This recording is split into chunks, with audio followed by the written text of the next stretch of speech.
Episode 156 of the Read to Lead podcast is brought to you in part by cloud accounting software FreshBooks, offering a 30-day unrestricted free trial. To claim your free trial, just go to freshbooks.com/read to lead and enter Read to Lead in the How Did You Hear About Us section.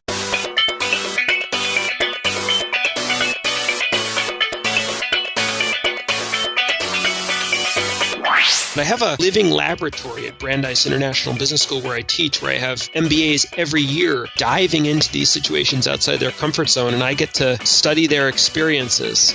Welcome to the Read to Lead podcast with Jeff Brown. Jeff believes that if you desire to achieve true success in business and in life, then consistent and intentional reading is a must. The Read to Lead podcast will not only help you narrow this ever-important reading list, but also bring you key insights and valuable feedback from some of today's most successful and inspiring authors. And now, here's Jeff. Hi there. Welcome to the podcast. It's dedicated to your personal and professional growth, where we dig into leadership and also things like personal growth, productivity, career, business, marketing, sales, and entrepreneurship.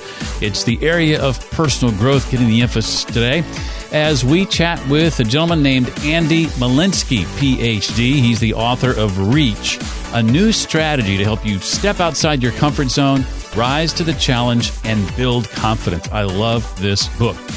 And I'm going to be asking Andy about the 5 core psychological barriers that we often face when trying to act outside our comfort zones, the inevitable pitfalls we face when we consistently avoid ever confronting our fear, practices you can employ right away to help get you outside your comfort zone more often, and much, much more. Let's take a quick inventory. Do you feel comfortable delivering bad news?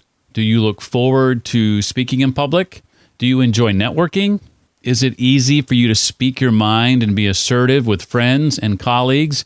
Well, if you answered no to any of those questions, then Andy's book is designed to help. This guide from Andy is based not only on his groundbreaking research, but also on his quest to get out of his own comfort zone. Reach can help anybody, Andy says, take the thing they are most afraid of doing and make it a proud part of their personal repertoire. Well, if you've heard me before talk about cloud accounting software FreshBooks and that 1-month free trial, and you've yet to take advantage of it, then it's time for you to step outside your comfort zone and pull the trigger. You have absolutely nothing to fear here, nothing to lose, and everything to gain, because during this month-long free trial from FreshBooks, you get access to all of FreshBooks' features. As you may have heard, I'm a satisfied customer, as I've been using FreshBooks cloud accounting software for about 8 years. The new version, which came out in September, has been redesigned from the ground up and custom built for exactly the way you and I work.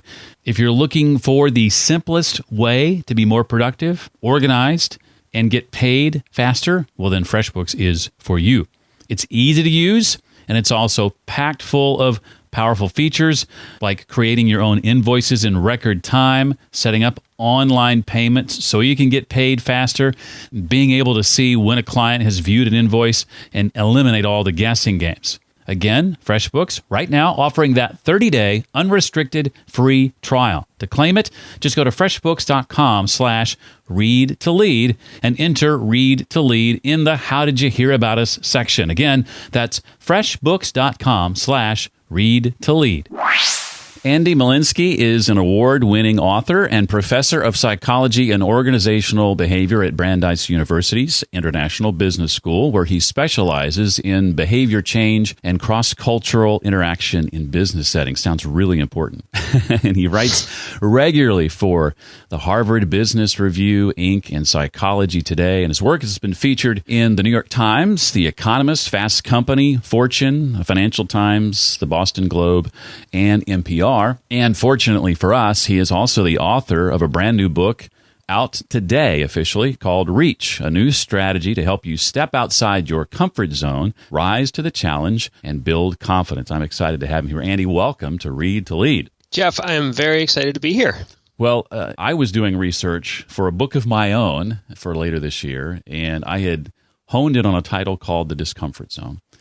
I put that phrase into a search in Amazon, and Reach was one of the books that popped up in the search as being similarly themed. And lo and behold, 2 days later, I get an email from Andy about a desire to be on the show. And I'm like, this is the guy whose book showed up in my search for the book that I wanted to write. And then Andy and I talk further, and I find out that he's got a column in Inc. called The Discomfort Zone. So it was like just all these weird similarities. And then I'm reading your book, and I see that you used to be a tennis instructor. And though I was never an instructor, tennis was like the only sport I was ever any good at. I was the most valuable player on my team. Andy's a dog lover, as am I. And so it just goes on and on and on and on. So with that, I'll jump in here to the first question, Andy. And you need to know that at least in my opinion, I think Andy is fantastic at labeling things. And Andy, it was very eye-opening to me as I read the first chapter about the 5 core psychological barriers that we often face when we're trying to act outside our comfort zones. I certainly identified with a couple. Share, if you would, a bit about each one of these. Sure. Yeah, it's funny. I just want to, as you were talking about labeling, it just struck me. So when I was doing my PhD in graduate school, and I was heavily steeped in academics, I always peeked at books like the one I just wrote, with and with different labels, and some of those books had the 5 P's of leadership, or the 7 T's of creativity, or something like that. And I remember how a long time ago I felt it was silly in some ways, but. It's funny because my view on that has really changed as I've seen the power of labels. Now, the labels we'll talk about in a second don't all have the same first letter, although the ones later in the book do. That's right.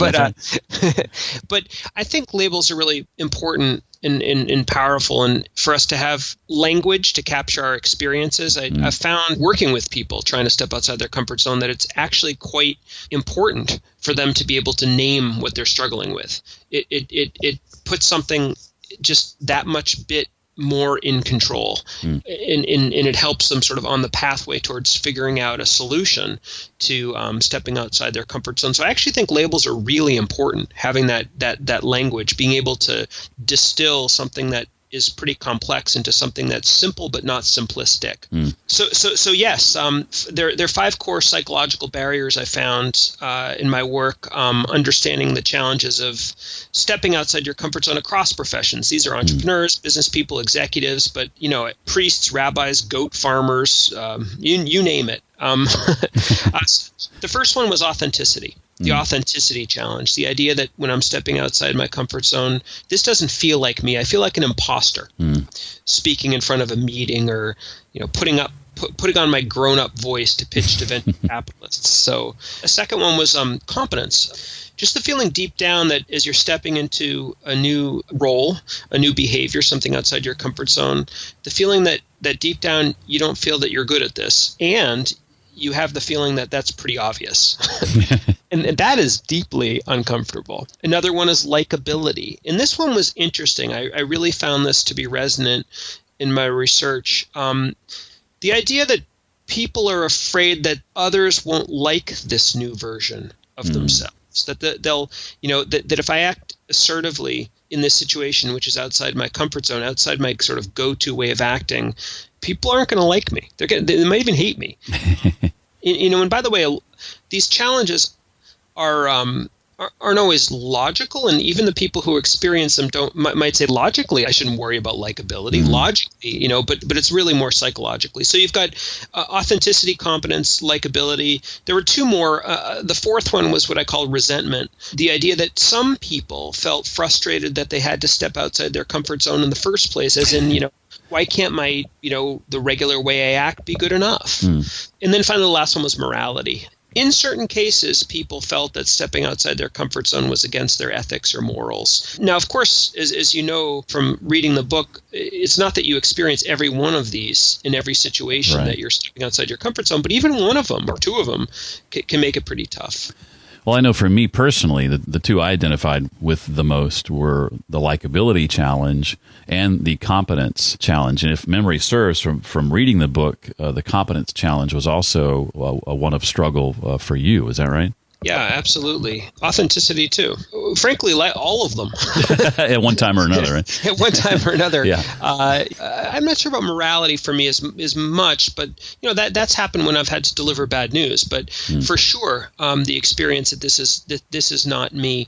I talk in the book about my experience of becoming a teacher, stepping in front of a classroom, an MBA classroom, people much more, at the time at least, much more experienced than I was, and not that much younger than I was. Or in other words, I was close to their age. Becoming an author in this world, I was a bit naive with my first book, which came out about 4 years ago. I thought that you press send on your computer and voila, everyone's interested in your book and reading it. But no, obviously, it's almost you have to become your own PR firm, and there's something a little unsavory about it, I have to admit. I feel every time I press that button to send a tweet or a post or something, in some ways essentially saying how great I am, it feels really uncomfortable. I mean, it just does. So, there's likability right there and so on. So I felt all of them. The subtext of the book, you might think that, I wrote a book about acting outside your comfort zone, how to do it better, and maybe you'd think that I'm supposed to be great at it, but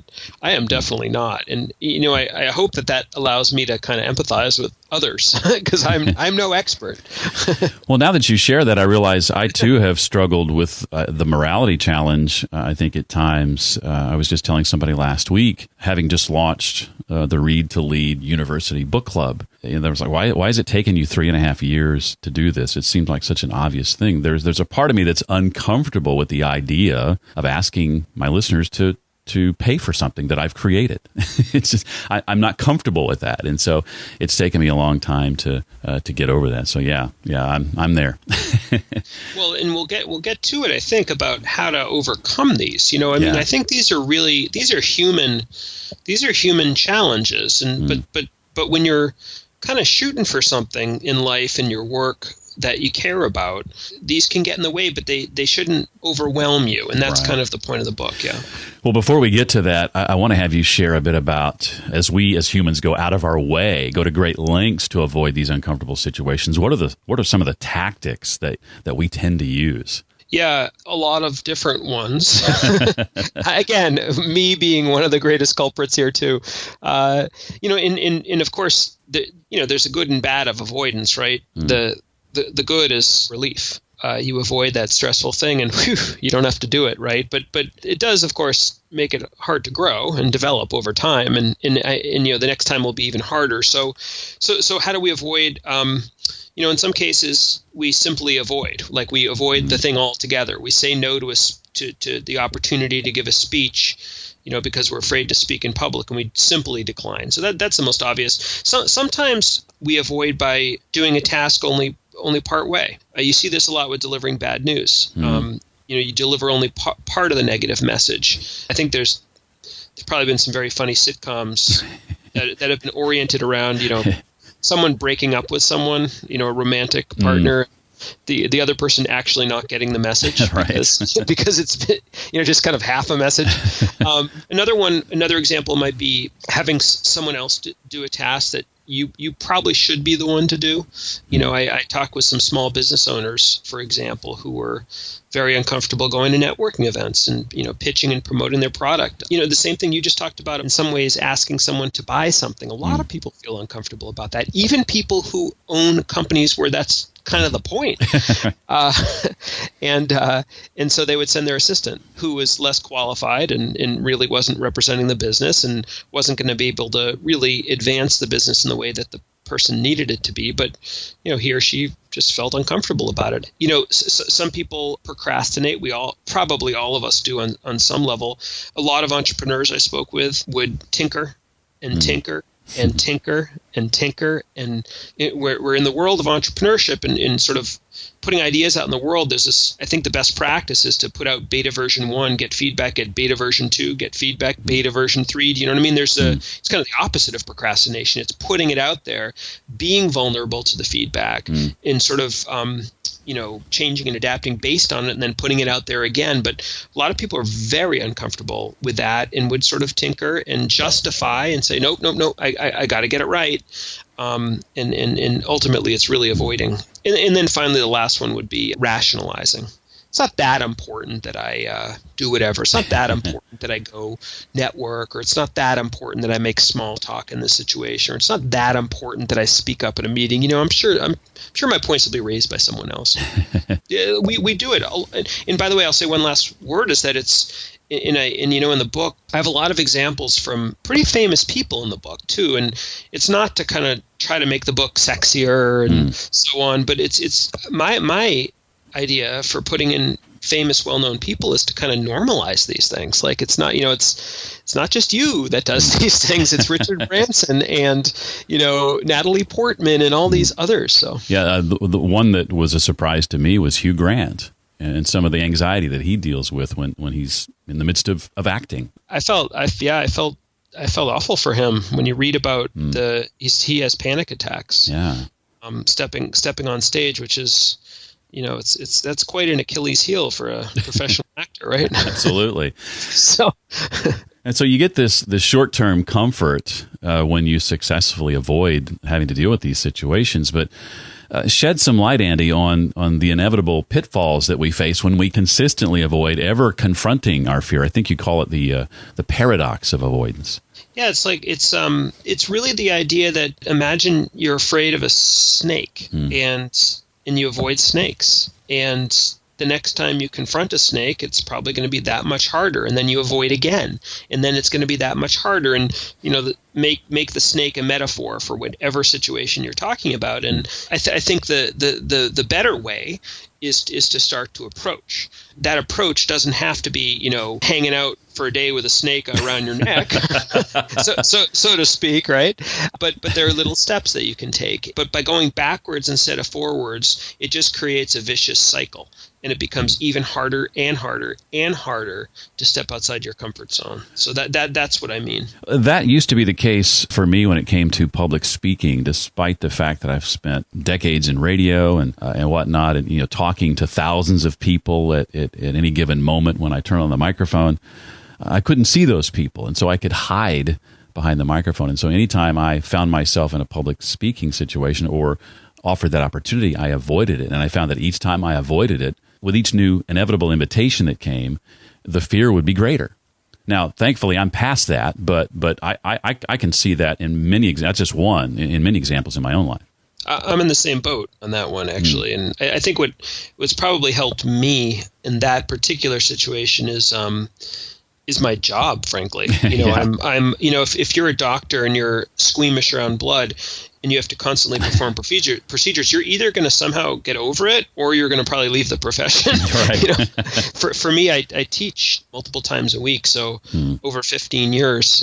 But I feel I completely agree with you, and there is something different about the real life experience of speaking in front of people. So, and I imagine a lot of people listening have that fear as well.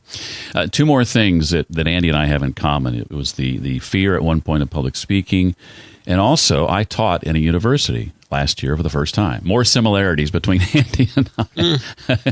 Well, Andy says that in order to more consistently reach outside our comfort zone, we've got to leverage three critical resources. And this is where Andy employs the cheesy mechanism of starting every word with the same letter. No, I'm just kidding.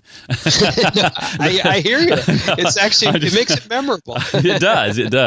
The first of the three of these is conviction, having a deep sense of purpose. So let's start with that one, Andy. Explain how conviction helps us do the hard things.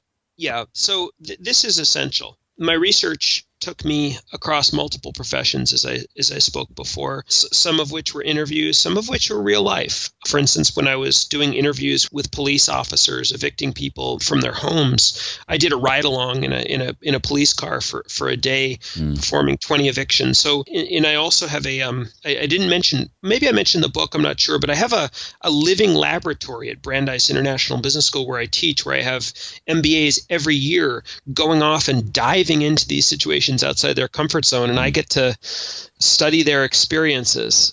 I feel like what I'm saying now, despite the admitted cheesiness of the same letter, to be honest, there is a real depth to this, even though I'm trying to make it simplistic so that people can use it. So conviction. Imagine you're considering approaching something that you are afraid of doing. Whether it's making small talk, whether it's speaking up at a meeting, whether it's being more assertive than you're comfortable with, whether it's public speaking, whatever it is. It is essential to have a deep sense of purpose. I sometimes talk about it as the ability to give yourself psychological permission to go off and do it. It's like an antidote to avoidance. Conviction doesn't erase discomfort, but it gives you the motivation, that wind at your back, the sense of purpose to fight through. And that can come from many different sources. For everyone, it's different. For some people, it might be, this is the right thing for me to do at this point in my life. Or, I absolutely have to do this, if I want to achieve my goals, whether those are personal goals, whether those are professional goals, whether it's a combination. That sorts of conviction could be that I know I'll feel good about myself if I do this. I just know that. Or for some people, it might be that this will enable me to help others and make a difference in the world in some way, and that's the source of motivation. Whatever it is, I found it essential across all these contexts, across all these people. It just popped up time and time again as a critical resource for stepping outside your comfort zone. So that's conviction. The second one, Andy says, is customization, or finding your own personal way of performing a task. So describe, Andy, what this looks like in this context. So customization is almost like putting your own personal spin on a behavior. And I think it's interesting because when people are stepping into a situation outside their comfort zone, I find they often, me too, feel powerless in a way, right? Where it can be overwhelming to a greater or lesser degree, but I think customization puts the power back in your hands. There are small but meaningful ways that you can sort of tweak or customize a situation to your liking. It's almost like going to the coffee store and putting that shot of caramel swirl into your espresso, or whatever it might be. So for example, it could be changing your body language. It could be bringing a subtle prop to the situation, wearing that power suit, bringing that lucky charm. It could be staging the context in some way. For instance, if it is a public speaking opportunity, maybe you're more comfortable in a Q&A than giving a formal speech. If it might be bringing a friend. That would be also sort of staging the context, or a prop almost, right, to a networking situation. It might be that you can somehow play with time a little bit. Let's say you're afraid of making small talk and networking at a large networking event. Chances are if you arrive very early to that event, the event won't be as large. It won't be as intimidating at first. And so you can almost leverage that to have it to change a eventually very big event into at the beginning, smaller event.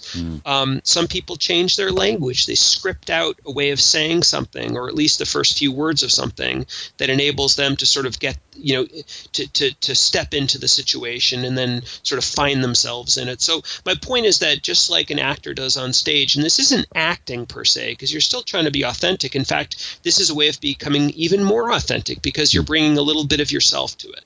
It reminds me of what Michael Port talks a bit about. I don't know if you know Michael. He's got an acting background and wrote a book called Steal the Show, and he brings in acting techniques into public speaking, but there is an authenticity in that for sure. That's interesting. I actually find that a lot of actors talk about bringing authenticity to a role as critical for ultimately, both feeling inside that it's believable and having it be believable to others. So that doesn't surprise me. That's cool. Well, the last one is clarity or the power of honest perspective. So what does this look like in practice, Andy? Clarity is something, of course, we all want, right? But how do we make it happen? So in this context, I think clarity is that I think a lot of us fall off the deep end in these situations. we sort of like kind of catastrophize, I would say. We think that we're going to be awful. We're going to be the worst ever. Or we can almost sometimes go to the opposite extreme and say, I'm only willing to do this if I'm the best ever, if I'm a prodigy. I think our thinking, our anxiety brings our perspective out of whack in these situations outside our comfort zone. And I did find for a lot of people, it was critical to kind of like normalize, in a sense, to kind of have a perspective on the situation that, for instance, I'm not going to be perfect, and no one is when they step into a new situation. And, I'll probably fumble a bit, but, I might be better than I expect, and I'll bet you I'll learn a lot, and next time around I'll be a little bit better. That kind of like middle range thinking, that's what I mean by clarity. Well, we talked earlier about the paradox of avoidance and how as you avoid something, the fear can grow over time. On the other end of that is what your research has uncovered toward the idea of just giving it a try. Talk about some of the discoveries that you've uncovered along the way. It sounds simple, but that is what the entire book is geared towards, helping you understand the challenges you face, applying the 3 C's that I talked about, the customization, the clarity, and the conviction. And if that can push you and nudge you, I was about to say over the cliff, but I don't want you to think about it that way, into a situation, what I found and what I find actually, both in my own life and also with the people I work with and the people I studied, there are 2 major discoveries people often find. Number 1, this isn't as scary as I thought it was. And number 2, I'm actually better at this than I thought I was. It's sort of like sometimes when I think about this, I think I have 2 kids, young kids. I think about them going to get their shot at the doctor's office, and how terrifying it is in anticipation. And then they go in and they feel more capable. Oh, wait, I could do this. That wasn't that hard. Is it over? Right? And it wasn't as bad as they thought. I mean, again, a metaphor, but it's really powerful because the reason that that's powerful is that then can kick in what I would call a virtuous cycle. We talked about the vicious cycle before, but how avoidance leads to more anxiety, which then leads to more avoidance, which then leads to more anxiety, this sort of vicious spiral. When you actually nudge yourself to take it to kind of go for it and try it and have some version of these discoveries and probably realize it's not as bad as you thought, it pushes you likely to try it again. And that kicks in a virtuous spiral, which is critical. Well, so let's talk about how we make it all stick. We'll move to part 3 of the book, Andy. Are there some specific practices that we can implement to help us develop these skills over time?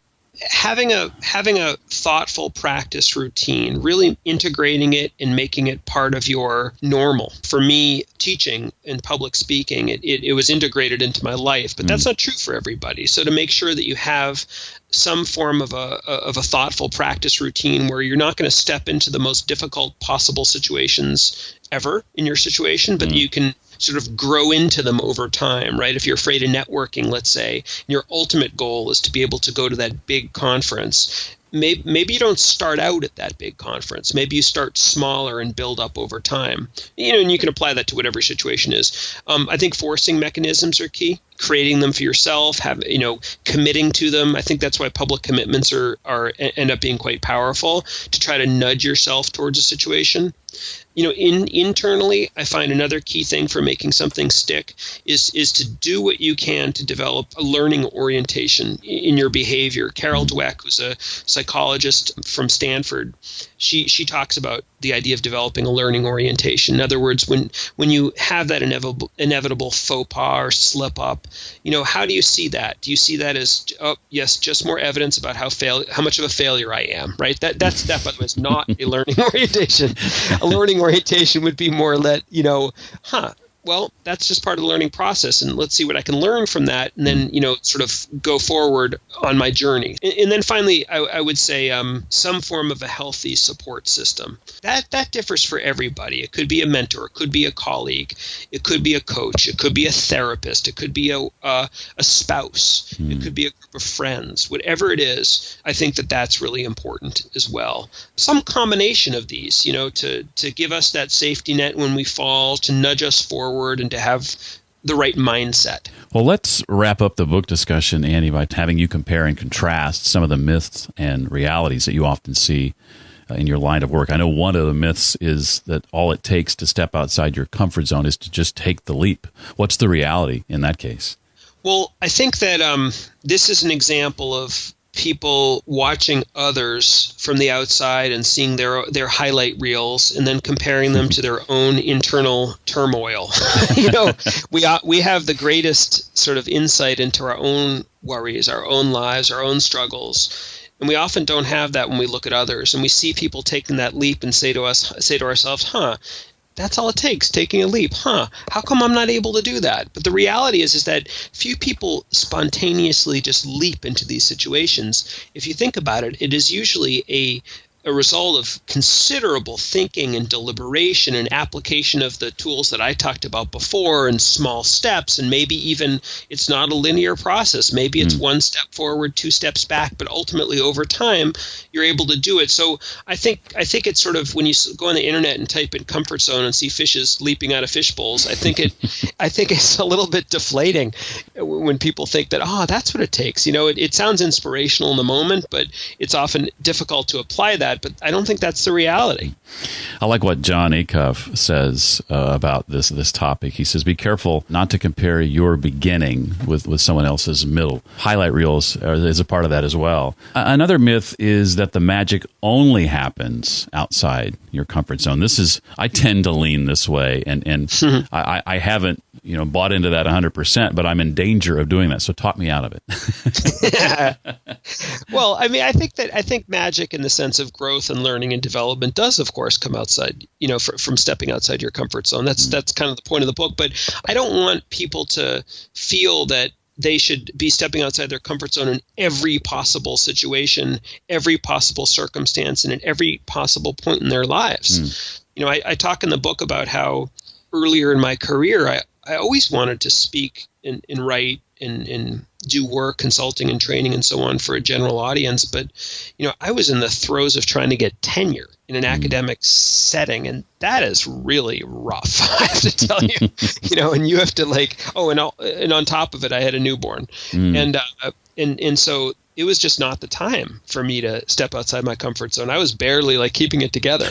And I think that's true for a lot of us, that timing makes a difference. I talk with some people business owners and so on, who didn't have the skills they needed in a particular arena. So, for instance, a small business owner who was great with a product but not great at sales. Now, he could have tried to step outside his comfort zone to become a better salesperson. Ultimately, it was something he probably wanted to do, but he was fighting against competition, and there was a time dimension there too. And in the end, his solution was actually to hire someone who was good at sales. And you see a lot of partnerships in business come from that, where you hire someone who has complementary skills and strengths as you do. So maybe that wouldn't be a case. My point here is that we all have portfolios, so to speak, of situations in our lives. Some of them we might want to stay in our comfort zone, and others we would probably be good candidates for stepping outside. That's my pitch. I don't know. Did that work for you? It did. Thank you. Well, I have a couple of questions to ask you, Andy, that aren't directly related to the book. But before I do that, is there anything else from the book you want to make sure we know? I know we've been fairly thorough so far. No, I think this is great. I want people to realize that this is, and I hope you'd agree, a really user-friendly book. And my goal is for people to be able to pick up this book and immediately apply it to their lives. So that's my goal. I think quite highly of it, and have gotten a lot out of it in the few days that I've owned it, and looking forward to sharing it with everyone I know. That's great. I appreciate that. Well, speaking of books, let's have you think about maybe a one or two or three that you have enjoyed over the years, those books that have had a big impact on you. You mentioned Carol Dweck's work earlier. Maybe that's one of them. How have those books impacted you as well when you think about those two or three? I think early in my career, I was very inspired by Deborah Tannen's books. She was one of the very first academics who crossed over and wrote very popular mass media types of books. One of them was called You Just Don't Understand, How Men and Women Communicate. They came out quite a while ago, maybe in the early 90s, and I was just so inspired by them. They're great books. They take social science, they make it incredibly understandable with rich stories and descriptions. I just was very inspired by those books very early in my career.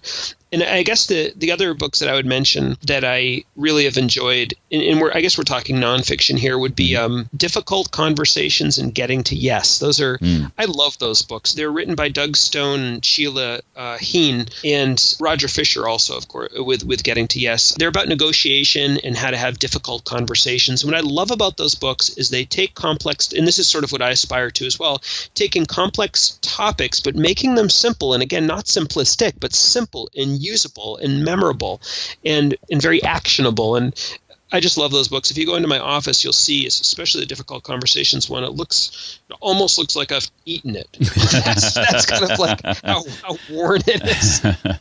So. That's the first time I heard it described quite that way. I like that. Yeah. Well, we've talked a bit about public speaking and something now that you find yourself doing on a regular basis, maybe something that was a struggle early on. What are some tips in that space that you can share for helping us get better at delivering impactful and memorable talks? Sure. And I've thought a lot about this. So I would say one tip I have, it'll sound a little provocative, but I actually believe it is, do not watch TED Talks for inspiration. Do not. I remember early on when I was starting to give talks, I was given advice by someone who I very much respect, to watch the very best TED speakers and sort of mimic them or copy them. And I have to tell you, that was an incredibly unhelpful and intimidating experience. What I discovered, and this is the major epiphany that I have discovered about public speaking, is that the key to learning to speak in public isn't to become the best public speaker, or in the case of TED Talks, to mimic the best public speaker. The key is to do what you can to bring your best self to public speaking. That's the key, which is very different if you think about it. Yeah.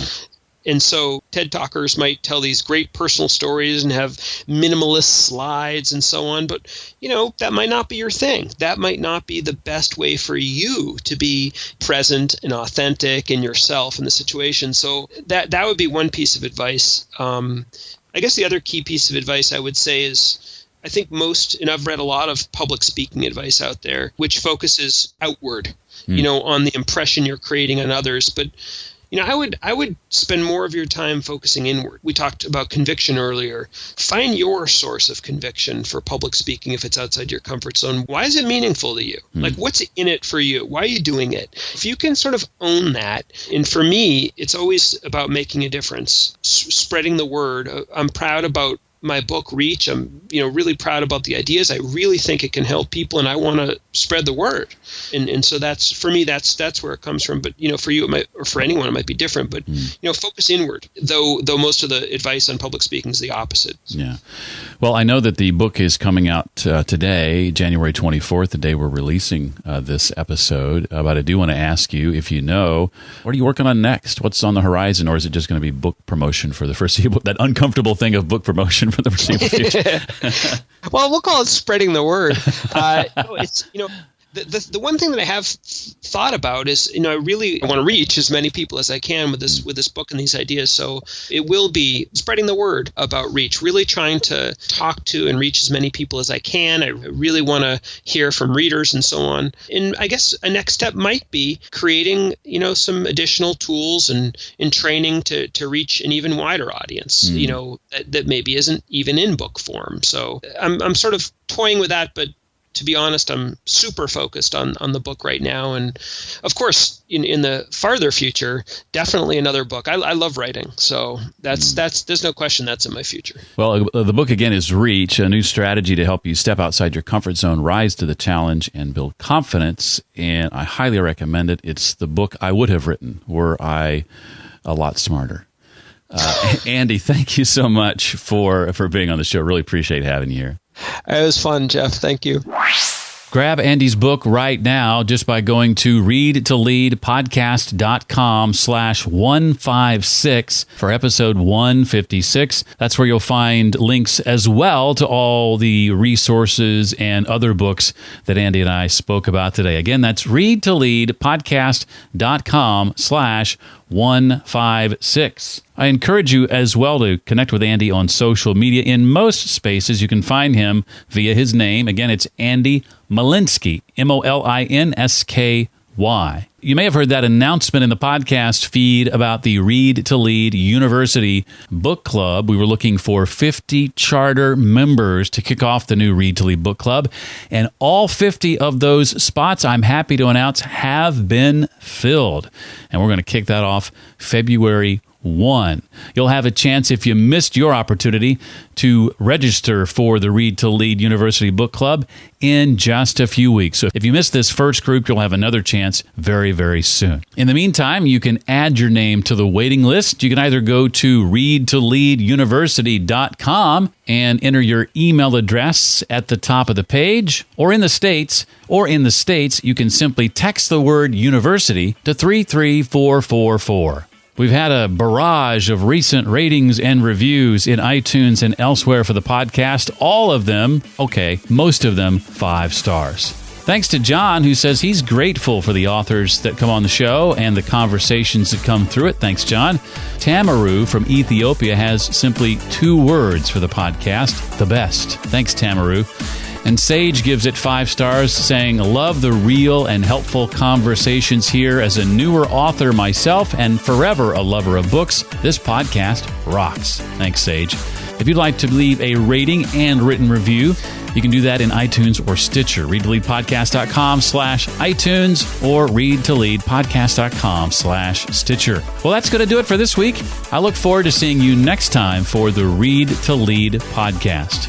Thanks so much for listening to the Read to Lead podcast. As a subscriber, we challenge you to be more than just a passive listener. Become a vital member of the community. Visit us on the web at readtoleadpodcast.com. Until next time, remember, leaders read and readers lead.